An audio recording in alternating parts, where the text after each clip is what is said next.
إن هذا كان لكم جزاء وكان سعيكم مشكورا. அனைவருக்கும் அஸ்ஸலாமு அலைக்கும். எனது பேர் ஃபாத்திமானா. நானும் எல்லாருக்கும் குர்ஆனில் அகமியம் என்ற தலைப்பில் சில விஷயங்களை கூற ஆசைப்படுகிறேன். இந்த உலகில் வாழும் மக்களுக்கு அல்லாஹ் கொடுத்த மிகப்பெரிய அருட்கொடை தான் அல் குர்ஆன். அல் குர்ஆனை முஹம்மது நபி ஸல்லல்லாஹு அலைஹி வஸல்லம் மூலமாக அல்லாஹ் நமக்கு அருளினான்.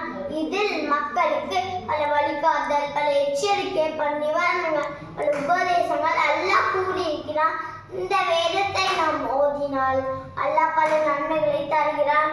அதன்படி நாம் வாழும் போது இம்மையும் மறுமையும் நிம்மதியாக ஆக்குகிறான்.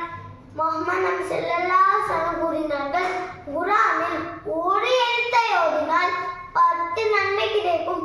உதாரணத்திற்கு அலிஃப் லாம் மீம் என்பது ஒரு எழுத்தல்ல, 3 எழுத்து. ஆகையால் 30 நன்மை கிடைக்கும்.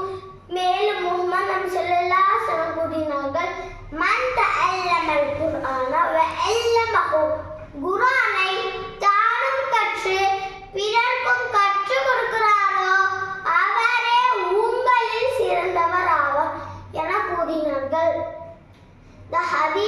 இந்த ஹதீஸிலிருந்து நமக்கு என்ன புரிகின்றால், குர்ஆனை ஓதினாலும் அதன்படி வாழ்ந்தாலும் பிறருக்கு கற்றுக் கொடுத்தாலும் இம்மையும் மறுமையும் வெற்றி பாக்கியம் உறுதியாக புரிகிறது.